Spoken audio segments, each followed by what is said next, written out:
সুপ্রিয় সুধী, আমরা বিশেষ কিছু রাজনীতি ব্যক্তিদের ধারাবাহিকভাবে সাক্ষাৎ গ্রহণ করছি। ঠিক তার মধ্যে আজকে আমাদের সঙ্গে আছেন মোহাম্মদ আলতাফ হোসেন সর্দার।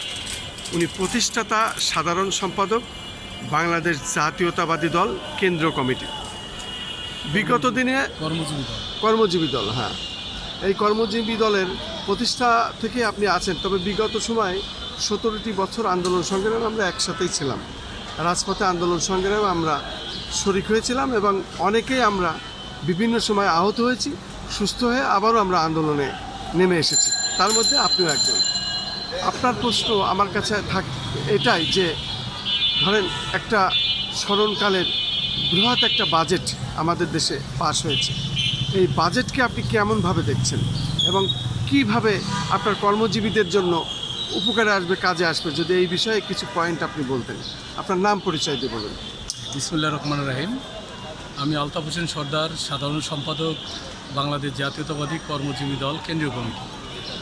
আপনি যে প্রশ্ন করেছেন, বিগত আন্দোলন সংগ্রামে আমাদের এই জাতীয়তাবাদী শক্তির পক্ষে এই সংগঠনটি সক্রিয়ভাবে ভূমিকা পালন করেছে। বিএনপির সব প্রোগ্রামেই আমরা দলের সাথে সম্পৃক্তভাবে কাজ করেছি। আপনি এই বাজেটের উপরে প্রশ্ন করেছেন, সর্বকালের সর্বশ্রেষ্ঠ একটি বাজেট। আমি অভিনন্দন জানাই মাননীয় প্রধানমন্ত্রী জনাব তারেক রহমানকে। আপনারা জানেন, বিগত স্বৈরাচার সরকার এই তলাবিহীন একটি দেশকে সব কিছু লুটপাট করে রেখে এই দেশ থেকে পালিয়ে গেছে। এমন একটি সময় ওনার বাবা জনাব তারেক রহমানের বাবাও যখন এই দেশ পরিচালনার দায়িত্ব নিয়েছিলেন, তখন এই দেশের স্বাধীনতার সংগ্রামে দেশ স্বাধীন করতে যে একেবারে শূন্য কোঠায় পৌঁছে দিয়ে গিয়েছিলেন। দেশের বিরুদ্ধে বড় চক্রান্ত হয়েছিল।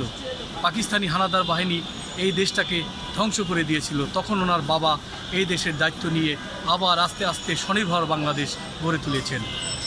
ভাই, আপনি জানেন, মাননীয় প্রধানমন্ত্রী বেগম খালেদা জিয়া পরবর্তী দায়িত্ব নিয়ে এদেশের আপামর জনগণের মাঝে উনি কাজ করেছেন। অনেকগুলো বাজেট হয়েছে, তার ভিতরে এবার যে বাজেট দেশকে একেবারে শেষ করে দিয়ে এই তলাবিহীন দেশকে একটি শূন্য কোঠায় পৌঁছে দিয়েছে। সেখানে আজকে বাংলাদেশ জাতীয়তাবাদী দলের চেয়ারম্যান মাননীয় প্রধানমন্ত্রী আজকে বাংলাদেশের দায়িত্ব নিয়েছেন সেই তলাবিহীন ঝুড়ি দিয়ে।